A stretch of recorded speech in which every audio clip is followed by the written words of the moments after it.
सुबह बखैर। ये video class 7 का और इसमें हम लोग सबक नंबर 18 पढ़ेंगे। सबक नंबर 18 का नाम मसनूई चांद। मसनूई चांद क्या है? मसनूई चांद किसे कहते हैं? मसनूई चांद एक इंसान का बनाया हुआ है जिसे हम सैटेलाइट कहते हैं। सैटेलाइट के नाम से जानते हैं, उसे मसनूई चांद मसनूई चांद कहते हैं। जानते हैं मसनूई चांद के बारे में? आप रात को आसमान में झिलमिलाते हुए सितारे ज़रूर देखे होंगे। उनमें कुछ में अपनी रोशनी होती है और कुछ खुद चमकते हैं। चमकने वाले सितारे की रोशनी से चमकते हैं।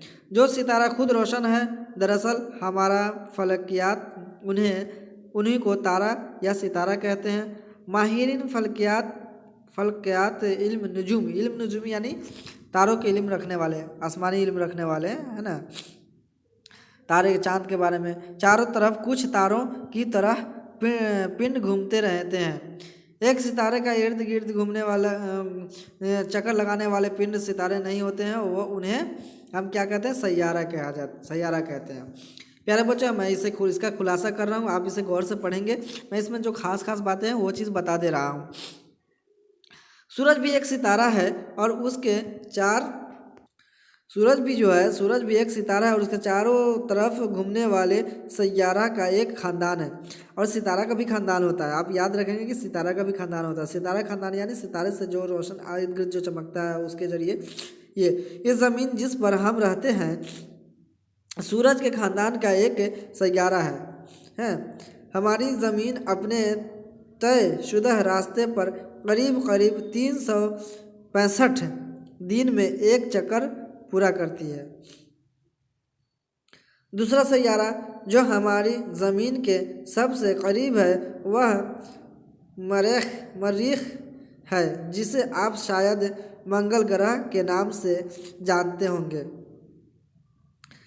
चांद भी रात को आसमान में चमकने वाला एक गोला है। ये न तो सैयारा है, न सितारा है और न सैयारा, न उसकी अपनी रोशनी है। ये सूरज की रोशनी से चमकता है। एक महीना यानी 29 या 30 दिन में ज़मीन का एक चक्कर लगाता है। इसी तरह दूसरे सैयारे की भी चांद देखे गए हैं। जवाब अपने अपने सैयारे के गिर्द घूमते रहते हैं, जो अपने अपने सैयारे घूमते। लेकिन प्यारा बच्चों, हम लोग बोलते हैं पृथ्वी घूमता है। पृथ्वी नहीं घूमता, ये चांद ही घूमता है, वो चक्कर लगाता है। पृथ्वी कभी नहीं घूमता है। ज़मीन जो है अपनी जगह स्थित है। और सूरज चांद क्या है? एक कुदरती सैटेलाइट है। ये क्या है? कुदरती सैटेलाइट है। आजकल साइंसदान अपने बनाए हुए सैटेलाइट रॉकेट की मदद से आसमान में छोड़ते हैं। इंसान के बनाए हुए सैटेलाइट मसनूई चांद कहलाते हैं। मसनूई चांद किसे कहते हैं? इंसान की बनाई हुई सैटेलाइट को। अब तक रूस, अमेरिका, बर्तानिया, कनाडा, इटली, फ्रांस, ऑस्ट्रेलिया, मगरबी जर्मनी, चीन और जापान अपने मसनूई चांद खुला में भेज चुके हैं। यानी खुला यानी आसमान की तरफ भेज चुके हैं, चांद की तरफ, है ना। हमारे मुल्क के साइंसदानों ने 19 अप्रैल 1975 को अपना पहला मसनूई चांद खुला में दागा था। यानी हमारे मुल्क में जो सबसे पहला सैटेलाइट छोड़ा गया वो किस दिन को छोड़ा गया, किस डेट में? 19 अप्रैल 1975 ईस्वी में। हिंदुस्तान के इस पहले मसनूई चांद का नाम आर्यभट्ट था।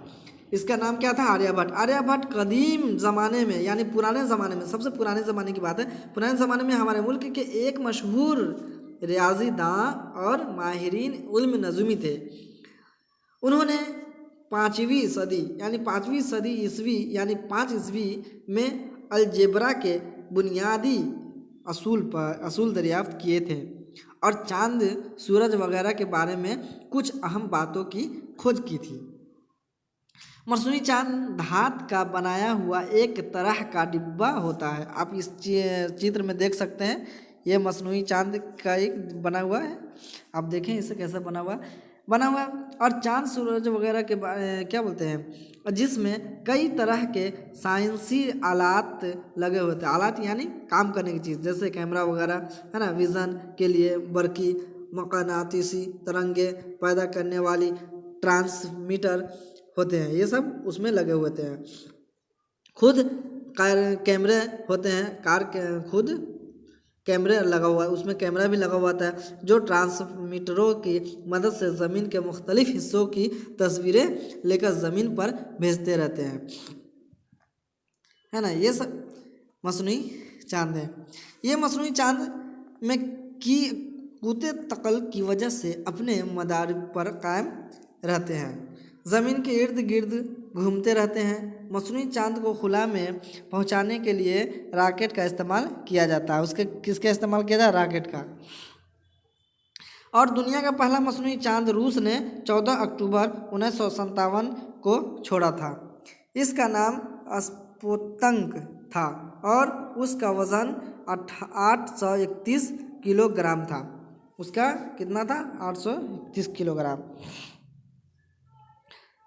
और इसका नाम इससे उसके बाद हम सफ़र में अमेरिका ने अपना पहला मसनूई चांद कब 1 फरवरी यानी 1 तारीख को छोड़ा था। 1 फरवरी 1958 ईस्वी को छोड़ा था। इसका नाम था एक्स प्लोर, है ना। इसका क्या नाम था? इसको जिसके माना है खोज करने वाला। उसका माना क्या है? खोज करने वाला।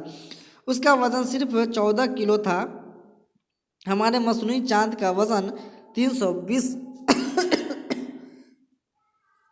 360 किलोग्राम था। उसका खुला में पहुंचाने के लिए बहुत ज़्यादा ताकत वाले रॉकेट की ज़रूरत थी जो उस वक्त हमारे पास नहीं था। इसलिए पहले से तयशुदा मंसूबा के मुताबिक इस मसनूई चांद को रूस ले जाया गया और एक रूसी रॉकेट की मदद से उसे खुला में पहुंचाया गया।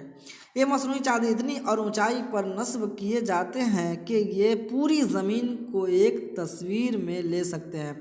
मतलब इसको इतनी ऊंचाई पर भेजा जाता है कि पूरी ज़मीन को उसकी पूरी ज़मीन की वो तस्वीर खींच लेता है। अमेरिका के एक मसनूई चांद से ली गई तस्वीर से मालूम हुआ कि ज़मीन जो है नारंगी की तरह गोल नहीं है बल्कि नाशपाती की शक्ल में है। यानी ज़मीन किस शक्ल में है? नाशपाती की शक्ल में। नाशपाती जिस तरह होता है ना, उसी तरह ज़मीन है। मसनूई चांद से और भी बहुत से फ़ायदे हैं। उनकी मदद से आने वाले मौसम का हाल मालूम करने में मदद ली जाती है। उनमें लगे टेलीविज़न कैमरे व ज़मीन के ऊपरी मंडलाते हुए बादलों की तस्वीरें भेजते हैं और दूसरे आलात हवा के दबाव और दर्जा हरारत की इत्तला देते हैं। आजकल मसनूई चांद से रेडियो और टेलीविज़न के प्रोग्राम पूरी दुनिया में ब्रॉडकास्ट है ना ब्रॉडकास्ट करने के लिए जगह से दूसरी जगह ट्रांसमिट किए जाते हैं। यानी पूरी दुनिया का जो हम लोग आज मोबाइल पर भी अब देखते हैं, टेलीविज़न के ज़रिए, मतलब उस सारी चीज़ें उसी के सैटेलाइट के ज़रिए ही होता है। तो प्यारे बच्चों, मुझे उम्मीद है कि हम सैटेलाइट के बारे में समझ गए होंगे, सैटेलाइट हमारे कितने काम आते हैं और इसी से हर चीज़ का मालूम होता है। और ये आपका सबक नंबर 18 मुकम्मल हुआ। शुक्रिया।